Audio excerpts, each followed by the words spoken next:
Hey there, I'm Chanel Dupree, your host, and on this episode of Navigating Child Welfare, I have the pleasure of interviewing Judge Karen Braxton, and you're actually going to be inserted into the middle of our conversation.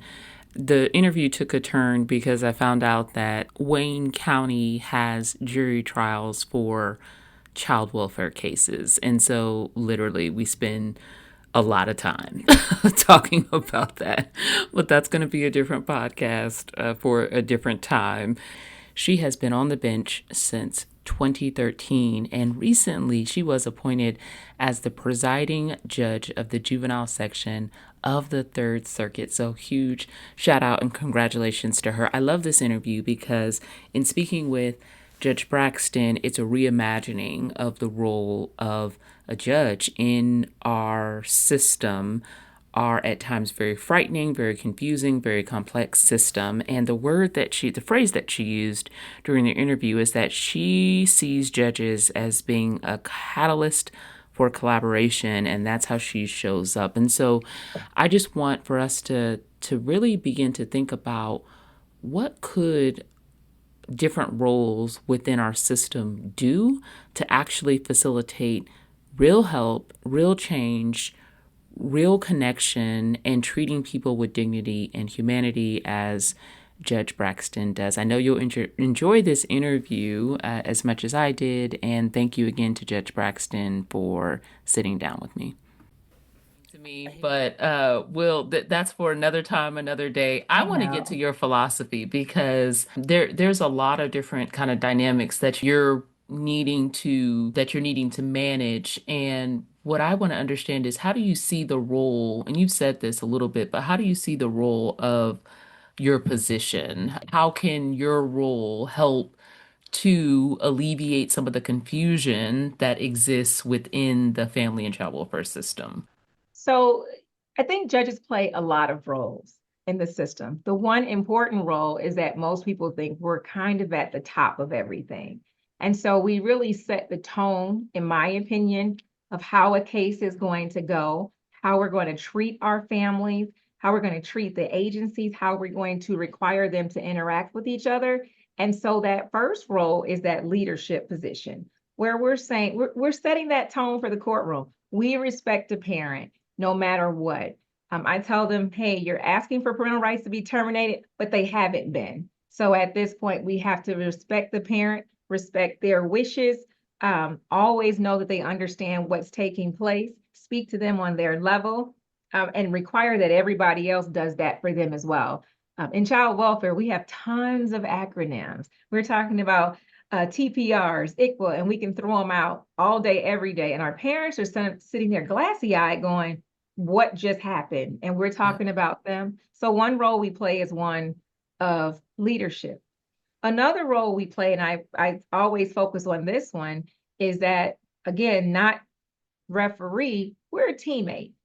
We are all in that courtroom, or should be in that courtroom, doing what's in the best interest of children. And we are the only court where we're technically on the same page. We don't always agree on what the best interest is, but objectively, we're trying to get to the best, to reach the best, a decision that's going to be in the best interest of this child. And so my role as a teammate is to rally people together. What do we need to do to make sure this child is okay? Does that mean keeping the child out the home temporarily? Does that mean returning the child to the home because there are no safety concerns in that moment? Does that mean engaging the agency and saying, maybe you're not doing as much as you can?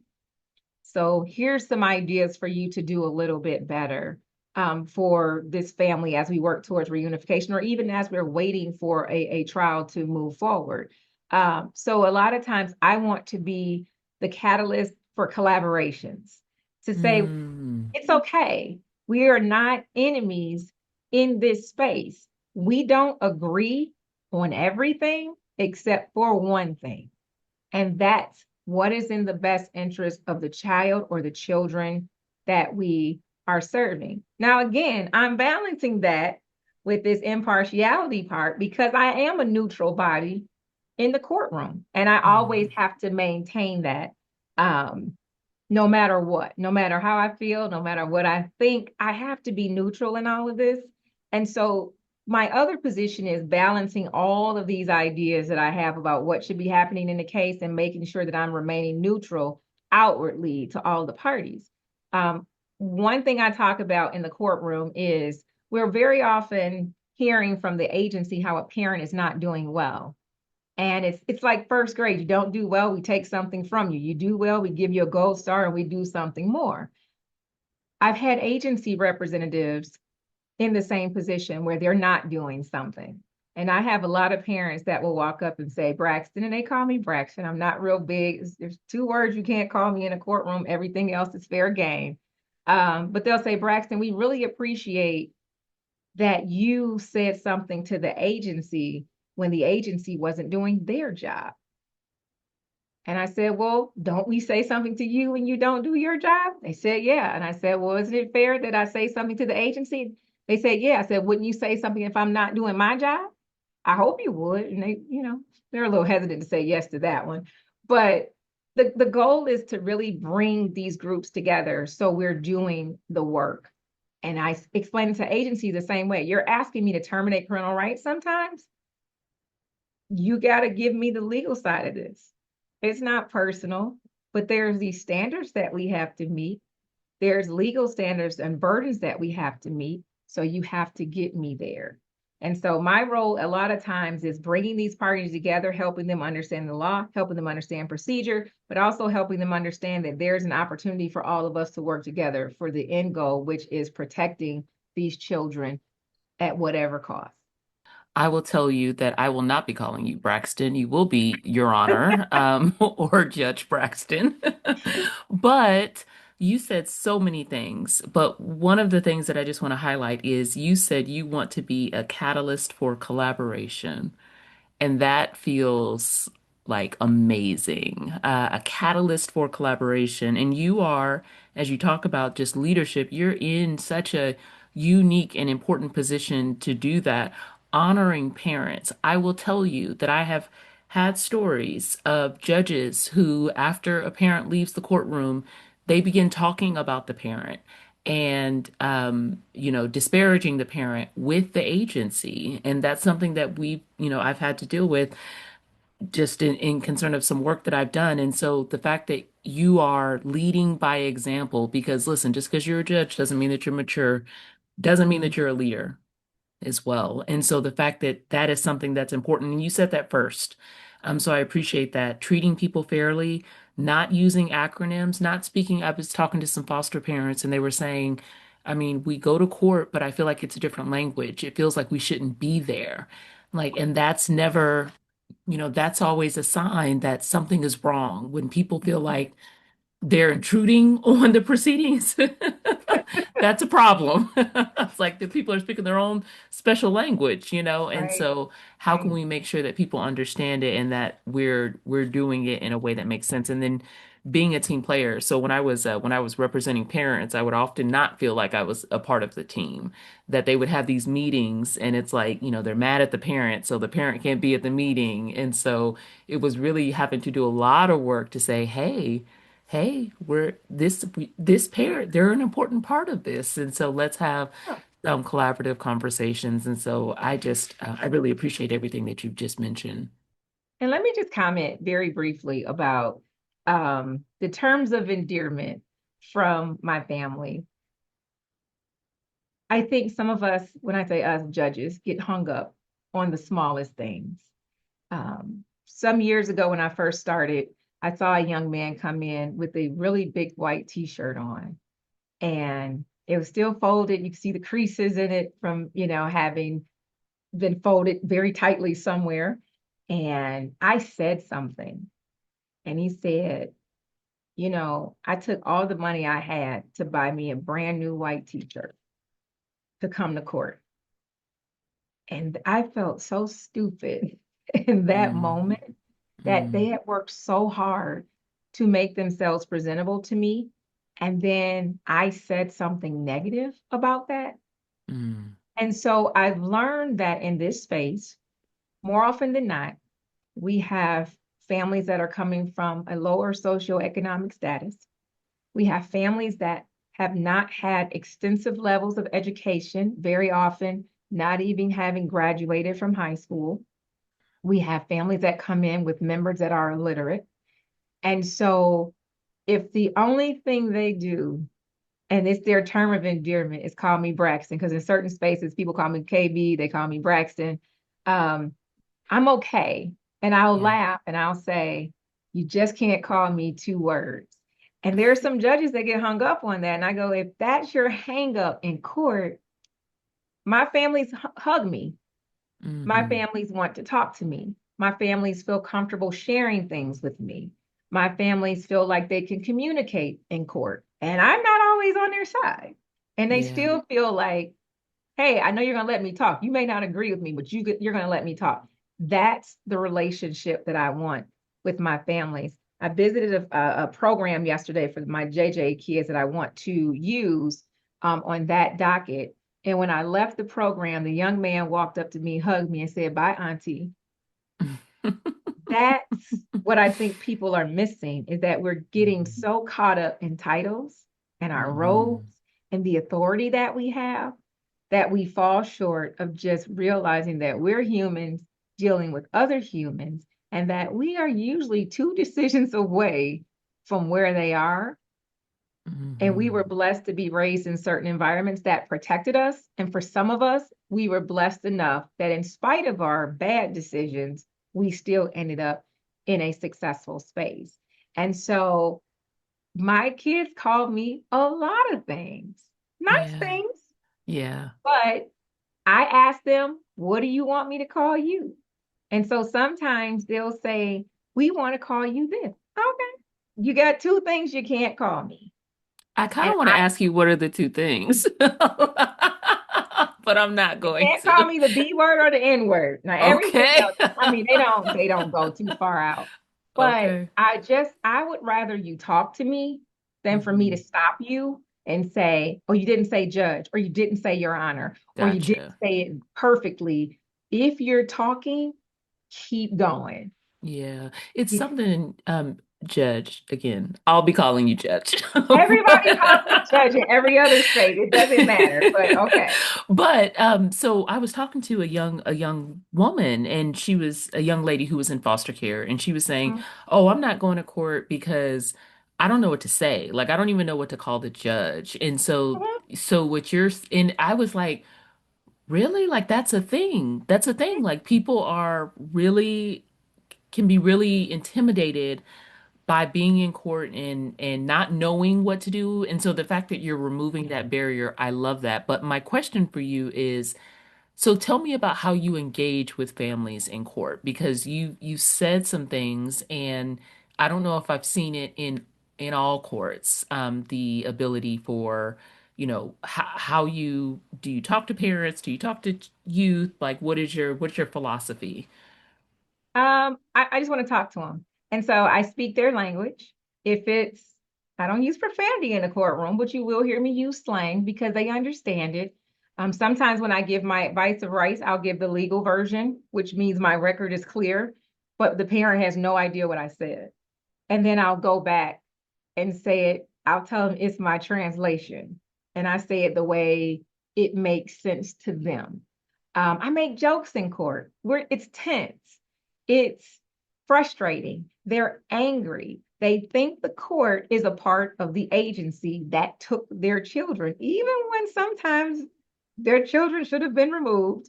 It's Yep. it's the judge's fault, it's the agency's fault, it's everybody else's fault but Right. theirs. And so they're already tense, they're already on the defensive. And so my thing is, well, let's just shake that off. I'll make a joke. I'll pronounce a name wrong on purpose. Oh, did I get that right? How do you say that? Okay, say it one more time. I'm gonna mess that up a couple times a day, but if you just keep correcting me, because in that moment there was a power shift for that parent where they can blurt out, if I say Miss Dupree, and you can say, no, no, no, it's Dupree. Well, you just got to cut the judge off and you just got to correct me. Who just had a power for 3 seconds? That was my parent. And you can see them just relax. And we're still in a TPR. It hasn't changed the dynamic of the hearing. But I need them to understand what I'm saying, to be able to talk to me. I need them to tell me I don't understand anything you said. And I Mm-hmm. go, okay, you want me to translate it? They go, yeah. I say, okay, cool. Let me change my language. Let me change my tone. Sometimes I'll even do something like this because now I'm not as stoic as I am, and as I'm perched up on my bench and looking low, looking down on the little Mm-hmm. people. I'll just kind of lean down and talk. So now they see I'm more relaxed and I'm not as tense as they are in this moment. Or I just try to make them laugh about something. It just Yeah. each parent is different. We don't know why they're there all the time. We have some repeat offenders, and I'm used to them. And then we have some new people that don't know you or don't know what to experience. And they've had multiple attorneys. They've had multiple, by the time they get to me, sometimes I'm their third judicial officer. Mm. And so remember, we got that prelim referee. You can start at my referee and then you can ask to come to a judge. I'm number three. So they're going, well, I've been to court 3 times. Nothing is happening. Hey, you mad, aren't you, today? Okay, cool. You want me to tell you why this is your third time? Want me to break it down? Yeah. Okay, cool. Let's talk about it. Here's why we're here. You got it? And they'll go, yeah. And I'll say, okay, but I got to say it a different way now. Is that okay? Yeah. Okay, cool. Give me a minute. Let me say it in this boring way. And then we'll come back and make sure you understood. Got it? Yeah. Okay. All right. I'll do it the legal way. Come on back. You understood what I said? Yeah, I liked it better the first way. Cool. That's how we're talking. Now Mm-hmm. I don't have a court reporter anymore, which is really good, but I don't know if they're reading the record going, what is she saying? I'm saying it in a language that they understand. I don't need the court reporter to understand what I'm saying or the transcriber. I need that parent to Right. understand. So sometimes it's just about being human and engaging them however you can engage that parent. But you got to read that room too. You got to know what's going on with that parent when they walk in. Are they tense? Are they relaxed? Are they angry? Are they kind of ready to fight everybody? You Mm-hmm. know? But then I go back and say, I have 2 children. Imagine somebody knocking on my door and taking my 2 children out of my home Yep. and saying I did something wrong. I couldn't care less what I did wrong. I'm mad at you right now. Yep. And then the judge is the other person that took my children. So I'm mad at him or her too. I'm in a position where I can say, I get you. I feel you. I'd be mad too. I always tell them, if you took my kid, we might be in a different courthouse, but you know. And then they go, yeah, okay, okay. But those are the families I serve. I serve a very urban population, and I have to speak their language so they can at least let their guard down just a little bit. Now, do they all like me all the time? No. I'm still Mm-hmm. the judge. I still don't always rule in their favor, but I just try to find something I can connect with. I have locks now. Hey, I like your hair today. If somebody dresses really nice for court, thanks so much for wearing that suit today to court. You look really nice and really professional. I appreciate, you know, how you came to court today. I even have a thing now with bonnets that I figured out how to tell my young ladies this is a no bonnet zone. How do you do it? The first time I take them in with their attorney, if we're in person, I'll pull them up to the bench. If we're on Zoom, I'll put them in a breakout room and I'll say, do you know why I want to talk to you?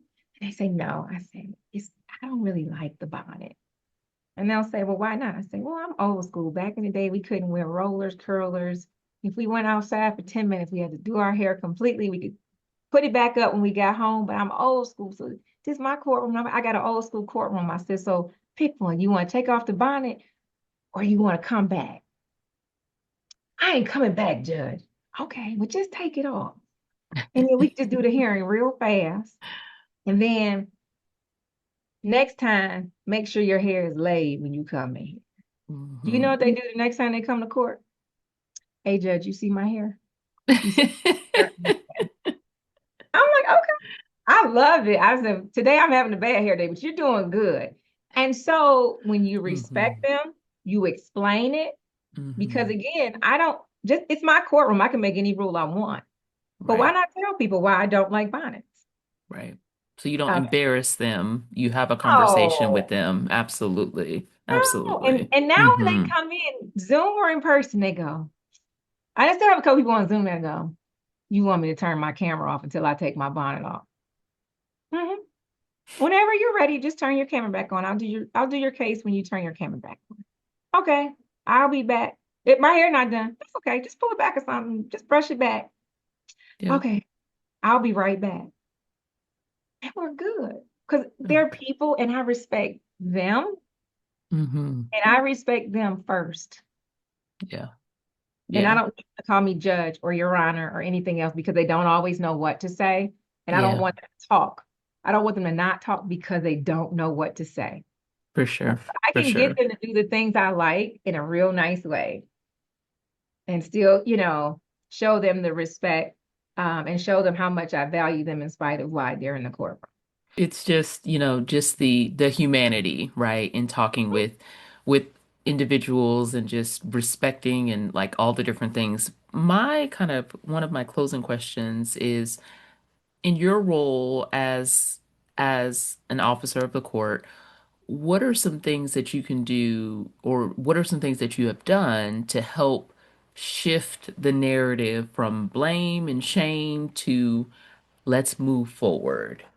Because I have definitely seen situations where it's like we get stuck in what they did, and not moving forward. So one act doesn't define somebody. That's whether it's a kid in JJ space or a parent in the child welfare space. And one of the first things I tell my parents is that I have to get past this adjudication one way or another. I don't know how it's going to go. I said, but there will come a time when I cannot consider everything else that you've done. I can only look at what you are doing in this moment. Because I said, if I keep looking back and you keep looking back, we're going to trip. Mm. We're not going to make it till the end. And I always say we, because at the end of the day, it's a case off my docket. It's a success story. So I got some buy-in and I want my parents to know I'm bought in. And I tell them, you're sharing your children with me for a minute. These are mine, these are my babies. And some people say, how many Mhm. kids do you have? I said, oh, a lot. I birthed two, but I got a whole bunch. And so I try to get them to understand that there's a process that I have to get to. And on the other side of that process, there's some work that we got to do, and there's some celebrations that we got to have. And there's some kids I got to give back, and there's some hair I got to get out of because you don't want to see me anymore. And respectfully, I don't want to see you anymore either, unless I get invited to weddings, which I do. But I really just try to let them know it's going to be okay. And there's another side of this. And sometimes they don't agree with which way the case goes. But I even tell them at that point, there's another side after this as well. You can get over this too. And I'll share, I have one lady, she lost, oh, 6 children, Mhm. TPRs on all of them. And on her seventh child, she walked in the courtroom and she said, I'm not giving you this one. I said, bet. I said, go. You can ask anybody. Everybody looked over and she said, bet. I said, go. Let's go. I didn't take that one. Mm. Wow. I went to her wedding. Mm. So, and she invited me. I didn't crash it. I didn't know where it was, but I tried to tell her at every one of them before. I was like, you have an opportunity. What you do with it is on you. And Yeah. she didn't do well with the other opportunities. But I guess with this one, she said, this is enough. And Mhm. she walked in and challenged me. I said, oh, I'm good. Let's go. And that's how we talk to each other. Yeah. And she every time she came in, I could see her face like, say something. And I always tell her, you did that. I said, I would tell you what I want to say, but I'm on the record, so I can't use that type of language. I said, you did that. And that's how you reach your parents because that's who my parents are. They Mhm. understand you did that. They don't understand. The parent is in full compliance with their parent agency treatment plan. They have successfully completed the psychological evaluation. Blah, blah, blah. They're not listening. Mhm. Mhm. I've returned children and parents did not even know I gave them their kids back. But Wow. when I switched over and said it, they started crying because Yeah. I have to talk their language. Yeah. And it's called code switching. I do it all day, every day. So why can't I do it for my parents and people respect that I'm trying to communicate with them? So they get a chance every time they walk in the door. And I tell them, we always give you this rope. You can climb out the hole that you put yourself in, or you can let it go and stay down. Mm. I said, it's all up to you. And it's your choice. But I'm gonna ride with you until you stop working. And once you Yeah. stop working, I can't work for you any harder than you're working for yourself. But if you want me to keep rolling with you, I will. And that's why I find resources, because if the agency can't, I will never terminate rights because resources were not available, or adequate resources were not available, or appropriate resources were not available. If the agency can't find them, I'm not saying they shouldn't. I'm just saying if they can't, I usually got one in my pocket Yeah. that I've met somewhere, and I can say, well, call this agency and see if this is a good fit, or call this person and see if that's a good fit, Hmm. and No, just that's so add that good. to your arsenal. This is a Hmm. resource. This is not Braxton's resource. This is everybody's resource. Put this on your list too, Yeah. because I never want a parent to suffer for lack of resources because they're there. The question is, how are we connecting to the resources? Are the agencies using the same resources that they've always used? Judge, this is so good. I want to ask you a couple things. Number one, do you speak and do you like can people reach out to you to like, have you present at different conferences or give different talks? And if you do, what are the types of audiences that you're typically in front of? So absolutely, that's one of the spaces that I love the most. I'll be in Minnesota this weekend speaking at a juvenile justice conference from through the National Council of Juvenile and Family Court Judges. So I typically present to judges, attorneys, defense attorneys, or parents' attorneys. I speak to GALs, or guardian ad litems, or attorneys for Mhm. children. I speak to state's attorneys. I like qualified attorneys across the board when they come into the courtroom. I speak to foster parents because they don't know how to talk in court. And Mhm. that's one of the voices that we need to hear in Michigan. We need to hear from everybody that has something relevant to say about that child. So I talk to foster parents about how to talk in court, how to interrupt the judge respectfully if you're not getting the floor in the right way. I talk to children or youth with lived experience, and sometimes I'm training them, and sometimes they're training me. I'm training them on how to Yeah. come to court and how to engage in court, and sometimes they're training me on how to get them in court more often, and that's more of a conversation. I love it, but I do that as well. Um, I will speak to anyone who wants to hear anything about child welfare. That I will go down a Mhm. rabbit hole about child welfare. I'm just sharing what it is because most people don't even know that this area of law exists. The only time Yeah. they find out is when they're involved in it, and by the time you learn it, that you're involved in it, it's too late for you to learn the area of law. It moves more quickly than you'd like it to if you're involved, although we think it moves slowly on this side. So I'm always entertaining opportunities to share the information that I have, share my judicial perspective. Um, I share it with attorneys because I say you should demand more from your judicial officers. But if you're in Mhm. a courtroom, you should be asking for these things. If you are a judge, you should be doing these things. If you are a young person, here's the expectations that you should have of a judge and what you should ask of a judge that's presiding over your case. Same thing with a foster parent. What are the rules about being in court? Can you speak?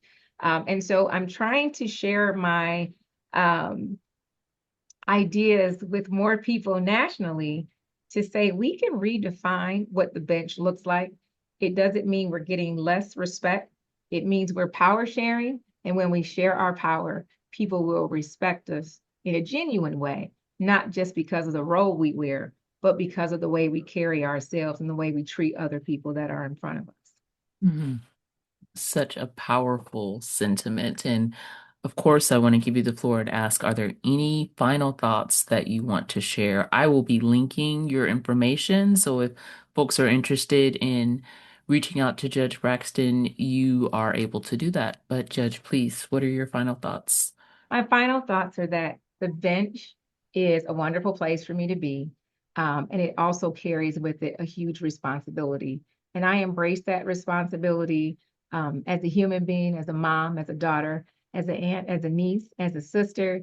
Um, I want people to understand that we are human beings, and most of us are doing our very best in our spaces with the information that we have.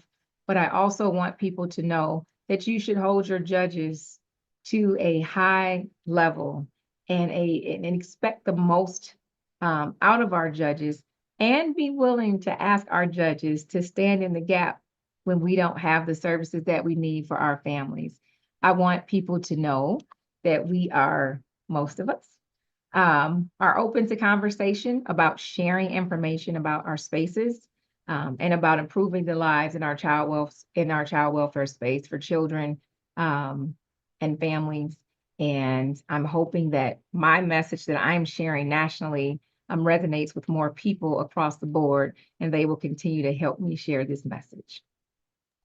Beautifully stated. Thank you so much for your time on today. And of course, what we do and what we talk about here is how to simplify the family and child welfare system so that we can reclaim our time and peace of mind. And Judge, you are doing that locally and nationally, and kudos to you for that. So thank you again. Thank you so much for this opportunity. I love the work that you're doing. And so it's truly an honor to be able to appear on this podcast with you. And I'm grateful for your time. Our mission is to simplify systems and connect communities. If you are interested in learning more about the Sinking Child Welfare Program, click the link in the show notes to stay updated. I'm excited to stay connected to you.